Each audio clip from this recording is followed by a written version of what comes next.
Hoy vamos a comenzar a ver las propiedades coligativas de las soluciones. Estas propiedades, las propiedades coligativas, dependen básicamente de la cantidad de soluto que se le agrega al solvente. ¿Por qué depende de la cantidad del soluto? Porque estas propiedades tienen que ver con la presión de vapor, cómo varía la presión de vapor del solvente cuando yo le agrego un soluto. Por otro lado, cuando yo veo cómo varía la presión de vapor, también veo cómo cambia el punto de ebullición. Y además, cambia el punto de fusión. Aparecen dentro de estas propiedades una cuarta propiedad, que es la presión osmótica, que está relacionada con la presión de vapor.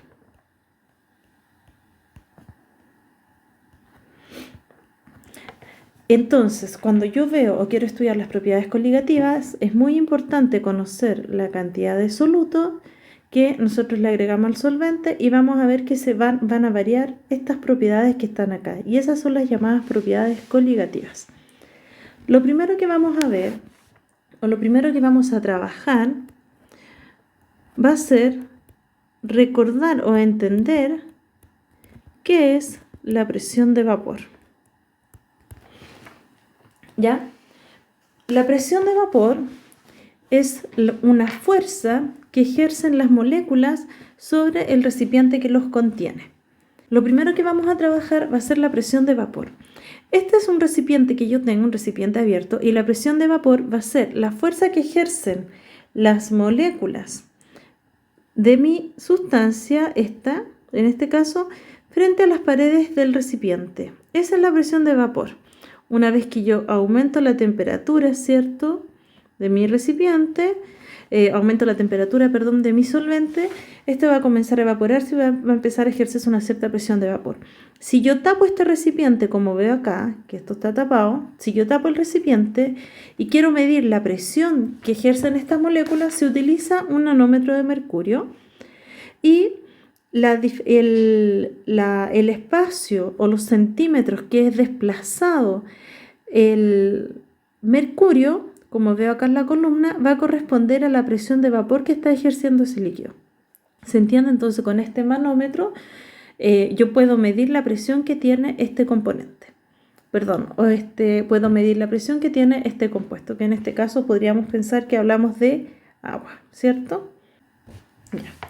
Entendiendo el concepto de presión de vapor, vamos a poder conocer o vamos a poder comprender el resto de las propiedades que tiene, ¿cierto?, una mezcla.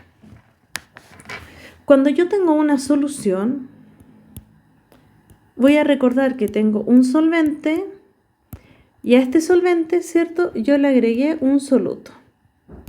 Supongamos que estamos hablando del cloruro de sodio. Estoy hablando agua más cloruro de sodio. Cuando yo tengo la solución, ¿cierto?, lo que va a pasar es que las moléculas de agua van a rodear las moléculas del soluto. Una solución, las moléculas de agua, por ejemplo acá, las moléculas de agua comienzan a rodear a las moléculas del soluto. ¿Y qué es lo que va a pasar cuando yo agrego el soluto?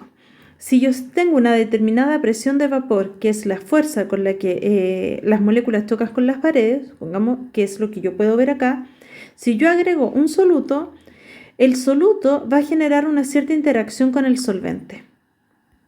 Eso va a hacer que ya el solvente no sea liberado con la misma intensidad, por decirlo de alguna manera. Es como que el soluto retuviera las moléculas del solvente. Por lo tanto, si la presión de vapor tenía esta magnitud, cuando yo agrego el soluto, la presión de vapor va a disminuir. ¿Por qué disminuye? Porque hay un soluto que está generando interacción con el solvente e impide que las moléculas del solvente sean liberadas con facilidad. Esta entonces es la primera propiedad coligativa que es la disminución de la presión de vapor.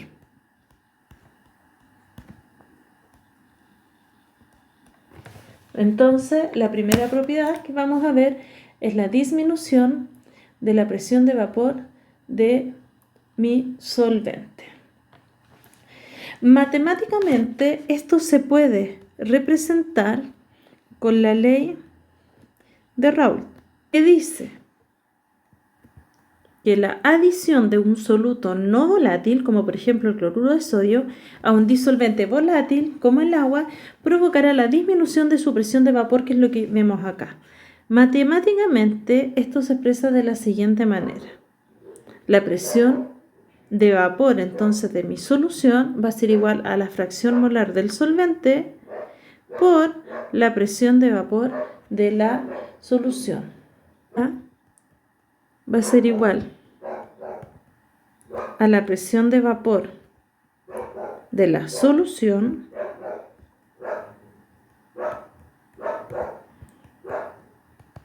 XA es la fracción molar del solvente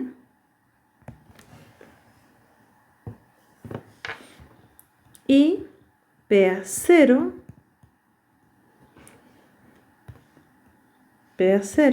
es la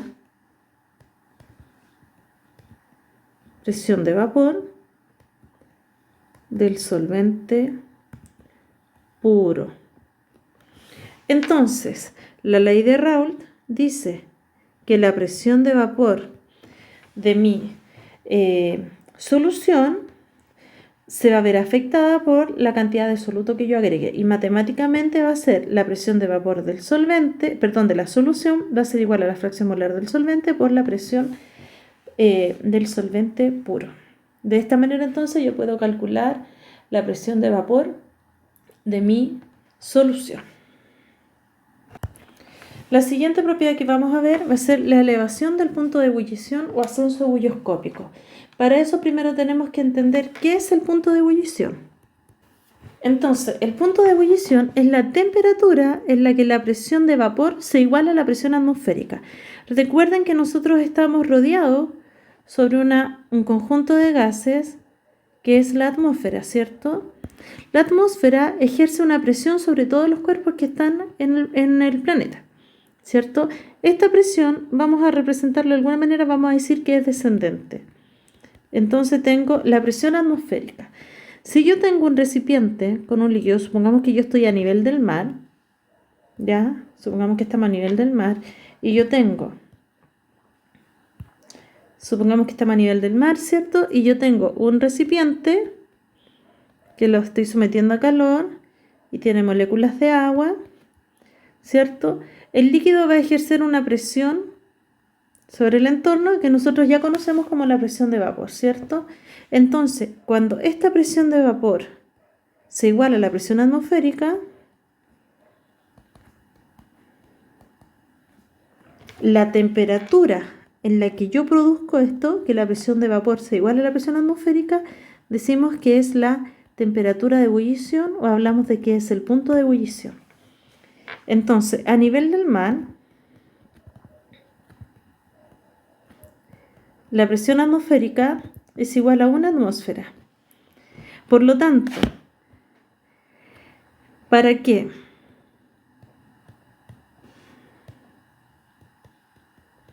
el agua pueda hervir, pueda llegar a su punto de ebullición, y el calor que yo voy a agregar para que la presión de vapor sea igual a 1 atmósfera, va a tener que ser igual a 100 grados Celsius. Entonces yo voy a tener que aumentar la temperatura de la mezcla hasta llegar hasta los 100 grados Celsius.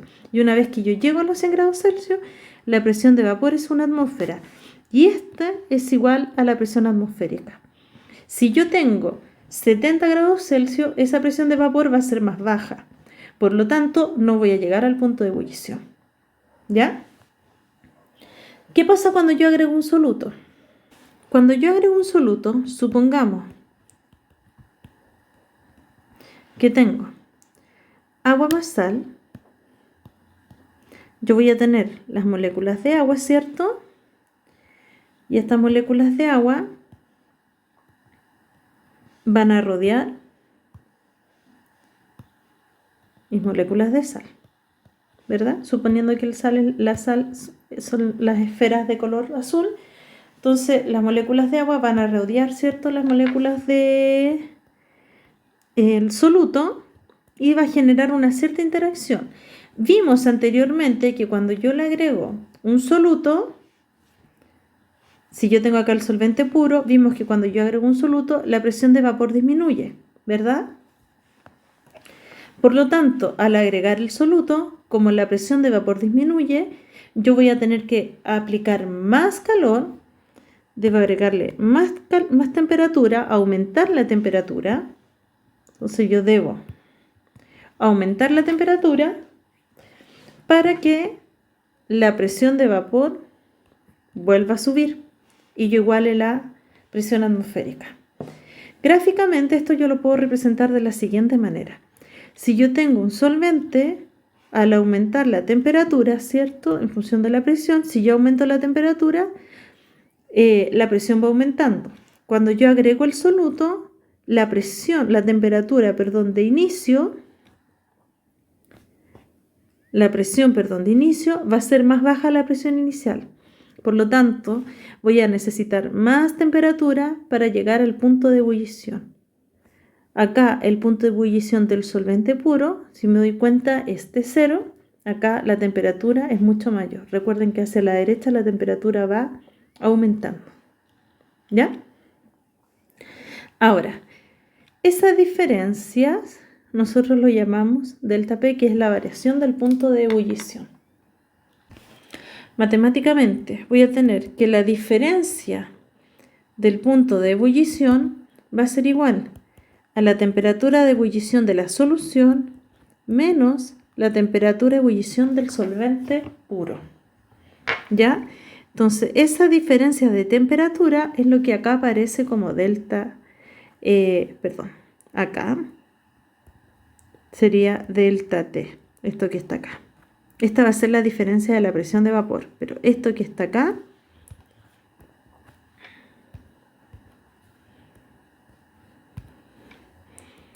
este delta es la delta de ebullición, que es lo que aparece acá. ¿Ya? Entonces, el aumento del punto de ebullición va a estar dada por este delta T. Entonces, TEB es la temperatura de ebullición de la solución y TEB con el cerito arriba corresponde a la temperatura de ebullición del solvente puro. Esta es la primera fórmula matemática para sacar la diferencia o la variación o el aumento ebulloscópico, el aumento del punto de ebullición. La otra forma de calcular esta diferencia de temperatura es igual, se calcula con una constante ebulloscópica por la molalidad de la solución. Entonces, la segunda fórmula matemática que yo puedo utilizar para calcular la diferencia punto de ebullición sería multiplicando la constante ebulloscópica por la molalidad de la solución. ¿Ya? Recordemos que la molalidad corresponde a los moles del soluto dividido por los kilogramos del solvente. ¿Ya? Entonces estas dos fórmulas son las utilizadas para el aumento del punto de ebullición.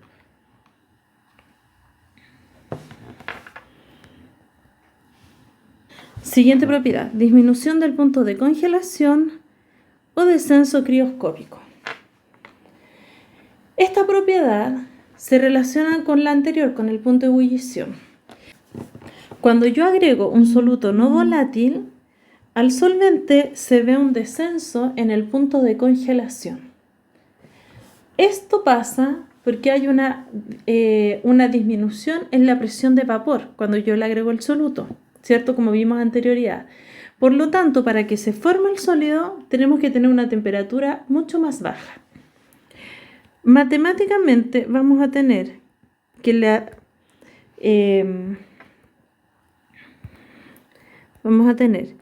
variación en la temperatura de fusión va a ser igual a la temperatura de fusión del solvente puro menos la temperatura de fusión de la solución. Entonces, Tf es la temperatura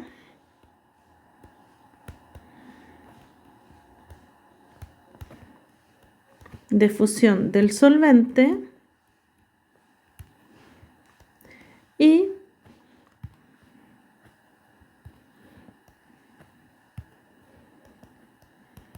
Tf es la temperatura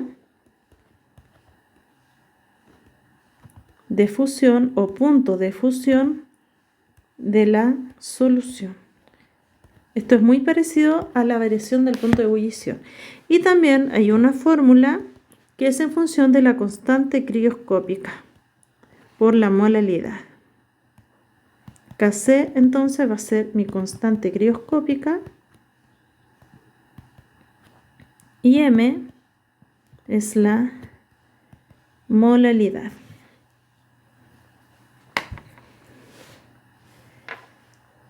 Y llegamos a la última propiedad coligativa, que es la presión osmótica. Recordemos, para entender la presión osmótica vamos a recordar el proceso de osmosis. Y la osmosis corresponde al paso selectivo, ¿cierto? Al paso selectivo de moléculas de un disolvente desde una zona de menor concentración a otra de mayor concentración de soluto. Esto a través de una membrana semipermeable. Entonces, si yo tengo una solución donde tengo una concentración 1 y una concentración 2, y acá tengo una membrana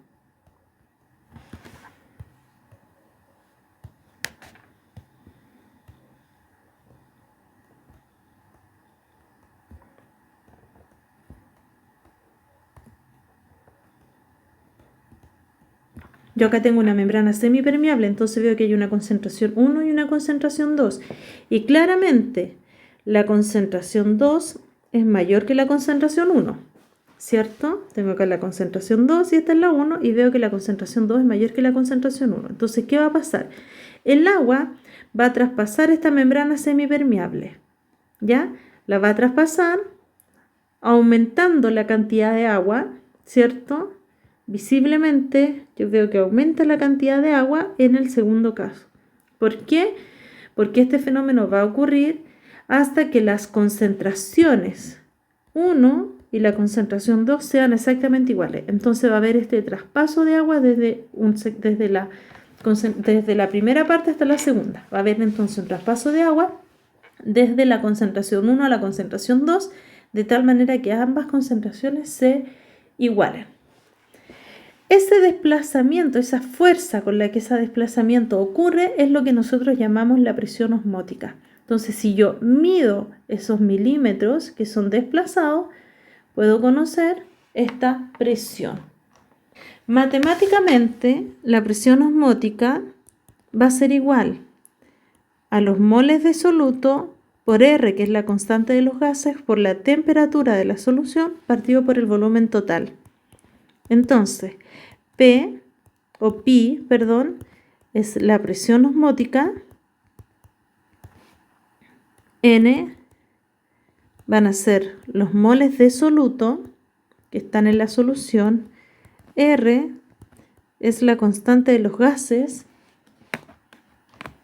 que es 0,082 atmósferas por litro, partido por mol y por Kelvin. T es la temperatura de la solución. Importante que esté medido en Kelvin. Recuerden que para pasar a Kelvin tenemos los grados Celsius más 273,15 va a ser igual a la temperatura en Kelvin. Y por último, tenemos el volumen de la solución medido en litros. De esta manera, entonces, nosotros podemos calcular la presión osmótica de la solución, ¿ya? Básicamente, tenemos que conocer la temperatura en Kelvin, el volumen de la solución y los moles, porque R siempre va a ser el mismo. En resumen, primero vimos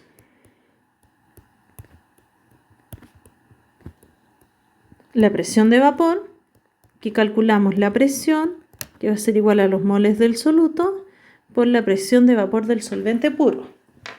Por otro lado, tenemos el aumento del punto de ebullición,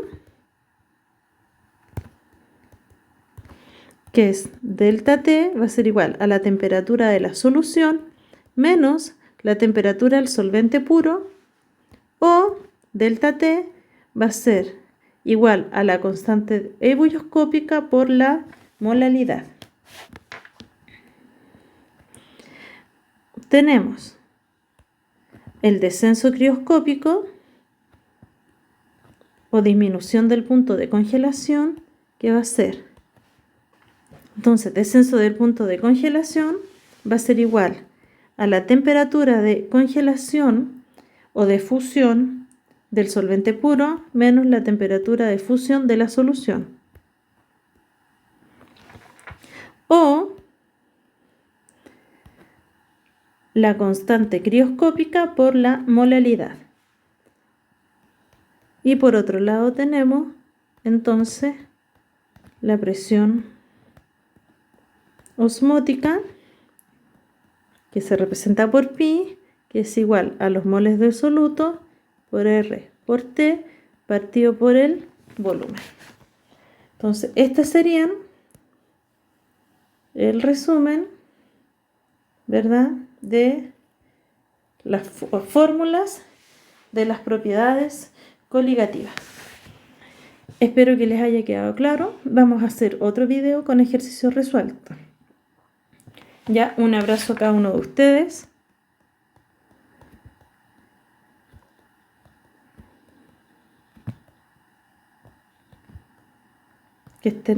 Un abrazo a cada uno de ustedes. La profesora Valeria. Que estén bien. Chao, chao.